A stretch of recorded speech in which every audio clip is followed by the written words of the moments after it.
Gas stove से निकलने वाले नैनो कणों से आपकी सांस लेने में दिक्कतों का सामना करना पड़ सकता है। आपको सांस की बीमारियां हो सकती हैं। ऐसी रिपोर्ट सामने आई है जिसने बड़ा खुलासा किया है। अमेरिका की एक रिसर्च रिपोर्ट है जिसमें ऐसा खुलासा किया गया है।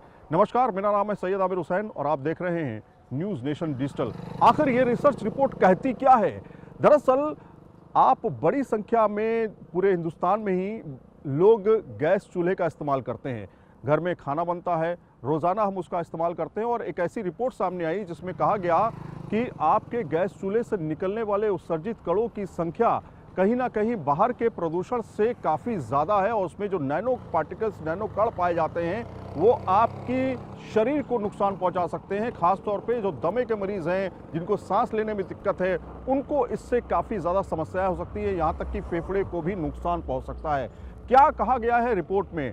लायंस इंस्टीट्यूट रिसर्च रिपोर्ट में ये कहा गया है, जो अमेरिका की रिपोर्ट है, जिसमें ये कहा गया कि आपके घर में जो गैस चूल्हा है उससे निकलने वाले उत्सर्जित कणों की संख्या दरअसल इतनी ज़्यादा होती है कि अगर आप 10 से 15 मिनट वहाँ पे रुकते हैं और आप उसको इनहेल करते हैं तो आपके फेफड़ों को नुकसान पहुंच सकता है। इस रिसर्च रिपोर्ट के आने के बाद कहीं ना कहीं ये तमाम सवाल भी खड़े होते हैं कि आखिर इससे कितना नुकसान हो सकता है। खास तौर पे वो महिलाएं, जो गर्भवती महिलाएं हैं, उनको काफ़ी ज़्यादा नुकसान पहुंच सकता है। जो बच्चे होते हैं वो काफ़ी ज़्यादा इनहेल करते हैं, उनका उससे काफ़ी ज़्यादा नुकसान उनको पहुंच सकता है और साथ में जो बुज़ुर्ग लोग हैं उनको भी इससे काफ़ी ज़्यादा नुकसान पहुंच सकता है। तो क्या उपाय है इससे बचने के लिए? डॉक्टर से जब हमने बात की तो उनका ये साफ तौर पे कहना था कि ऐसा होता है और जब आप खड़े होते हैं, गैस जलाते हैं और जब खाना पका रहे होते हैं तो उसकी फ्लेम को आप बहुत ज़्यादा हाई बीम पे ना रखें, उसको लो बीम पे रखें और जिससे आपका खाना भी आसानी से बेहतर पके और जो उत्सर्जित कणों की संख्या है उसको आप उस तरीके से घटा भी सकते हैं। यानी कि ये रिसर्च रिपोर्ट सही डायरेक्शन में बताई गई बात है, जिसमें ये कहा गया है कि डीजल कणों की संख्या जो है, डीजल कारें जो चलती हैं उससे जो प्रदूषण होता है उन कणों की संख्या भी कम होती है इसके मुकाबले। यानी इसमें ज़्यादा कण आप जो है उत्सर्जित होते हैं और वो ज़्यादा इनहेल करते हैं। रिपोर्ट में कहा गया कि खरबों एक समय में खरबों कण जो हैं वो निकलते हैं और आप उसको इनहेल करते हैं। तो बच्चों को दूर रखें खासतौर पे किचन से, और बुज़ुर्गों को दूर रखें। जिनको सांस की बीमारी है उनको दूर रखें, जिनको फेफड़े की बीमारी है उनको दूर रखें। कहीं ना कहीं ये आत्मघाती भी हो सकता है। बहुत धीमे धीमे प्रभाव डालता है लेकिन लंबा प्रभाव डालता है। इसलिए ख़ास तौर पे सावधान रहें और कोशिश करें कि आपके किचन में सिस्टम हो जिससे वेंटिलेशन का प्रॉपर सिस्टम बनाया गया हो और ये भी कि बहुत ज़्यादा समय तक जो है किचन में समय ना बिताएं ताकि आप स्वस्थ रहें। इस रिसर्च रिपोर्ट के आने के बाद कई तरह के सवाल भी खड़े होते हैं कि क्या इसकी रोकथाम हो सकती है, क्योंकि लोग बड़ी संख्या में गैस स्टोव का इस्तेमाल करते हैं। तो सिर्फ और सिर्फ यही उपाय है कि आप कम से कम समय जो है वो किचन में बिताएं जितना समय ज़रूरी है। उसके अलावा अपने आसपास वेंटिलेशन का ख्याल रखें ताकि आप इससे बच सकें। देखिए, जैसे हम सब जानते हैं, हम बड़ी बड़ी चीज़ों में परेशान होते हैं, स्पेशली पराली हो गया या व्हीकुलर पॉल्यूशन या फिर जो गाड़ी का वाला है। पर कुछ और भी चीज़ें हैं जो दिखती नहीं हैं बट उतनी ही इम्पॉर्टेंट हैं या उतनी ही हमारे लिए घातक हो सकती हैं।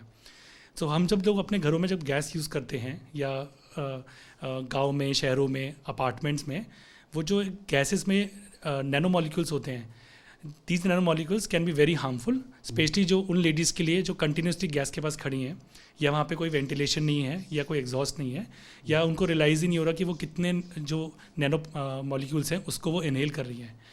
ये मॉलिक्यूल्स आपके रेस्पिरेटरी डिजीज़ के लिए एक बहुत बड़ा फैक्टर हैं। ये ना सिर्फ आपके लंग्स में बैठ सकते हैं बट आगे जाके long term disease, chronic disease बोलते हैं, वो कर सकते हैं। तो जैसे आपने सॉल्यूशन बोला, सॉल्यूशन का बहुत इंपॉर्टेंट पार्ट है कि हम इसमें खुले एरिया में हम ज़्यादा पकाएं, कोशिश करें वेंटिलेशन हो। अगर अपार्टमेंट वगैरह में है, जगह नहीं है, तो कोशिश करें एग्जॉस्ट लगाएं एटलीस्ट। एंड जितना ज़रूरत हो उतनी देर ही कुकिंग करें, एटलीस्ट वो इनहेल ना करें। एंड रेगुलर में चेकअप कराएं ताकि ऐसा ना हो कि डिजीज़ बहुत बढ़ जाए और फिर उसके बाद हम ट्रीटमेंट में जाएँ। तो अपने सेहत का ध्यान रखें और इन छोटी छोटी चीज़ों का भी ध्यान रखें वर्सेस हम बड़ी गाड़ी और इंडस्ट्रीज़ की बात करें। अच्छा, इसमें देखिए ये भी कहा गया कि जो डीजल कारें हैं उनका उत्सर्जन जो है और उनके जो मॉलिक्यूल्स हैं उससे ज़्यादा ये कण जो है घातक साबित होते हैं क्योंकि आप बहुत करीब होते हैं इसके। एग्जैक्टली, क्योंकि जब हम जैसे हम बोलते हैं पैसिव स्मोकिंग और एक्टिव स्मोकिंग, हम व्हीकल को बहुत पास से नहीं इनहेल कर रहे हैं, वो एनवायरनमेंट में मिक्स हो रहा है। यहाँ पे जो इनहेलेशन है वो ऑलमोस्ट डायरेक्ट है, क्योंकि गैस से हमारी दूरी बहुत कम होती है और वो कंटिन्यूसली होती रहती है, और ये क्रॉनिक है, हम दिन में 4 बार 5 बार गैस के पास जाते हैं, तो इस वे में ये ज़्यादा है, और दूसरा लोगों को इसकी अवेयरनेस नहीं है। तो ये दोनों रीजन है जिसकी वजह से ये जो रिपोर्ट्स, जो लेटेस्ट रिसर्च आई है वो बहुत इंपॉर्टेंट है, हम इस पर ध्यान दें और ओवरऑल एनवायरनमेंट को क्लीन रखें। आने वाला टाइम और मुश्किल होने वाला है, ये छोटी छोटी चीज़ें हमें बेटर करेंगी। मुझे लगता है कि ये एक नॉर्मल सी बात है कि आप अपनी गैस बर्नर्स का लगातार आप उसका मेंटेनेंस करें, सफाई करें, ताकि और ज़्यादा वो घातक ना हो। बिल्कुल, बहुत बार क्या होता है हमारे गैसेज में ब्लॉकेज आती है, या कुछ खाना है जो वहाँ फंसा रहता है और हमारी वो रेगुलर सर्विस क्लीनिंग नहीं होती है, उसमें भी जो सूट करके एक चीज़ होती है वो आपको इनहेल करते हैं, और वही जो हमारे को पहले चूल्हे में प्रॉब्लम होती थी वही प्रॉब्लम इसमें भी आ सकती है। सो ये बहुत इंपॉर्टेंट है कि हम अपने बर्नर्स का रेगुलरली क्लीनिंग कराएं, उस पर देखें कि वो मेंटेन है, अगर ख़राब हो गया है तो उसको रिप्लेस कराएं। एंड जैसे मैंने बोला, वेंटिलेटेड माहौल होना बहुत ज़रूरी है। किचन अगर एनक्लोज्ड होगा तो वो इनहेलेशन, चिमनियाँ भी कई बार हमारी ब्लॉक होती है, चिमनियाँ काम नहीं करती हैं, तो ये एनवायरनमेंट अगर क्लीन रहेगा तो हमारी हेल्थ के लिए अच्छा रहेगा। Thank you so much. Thank you.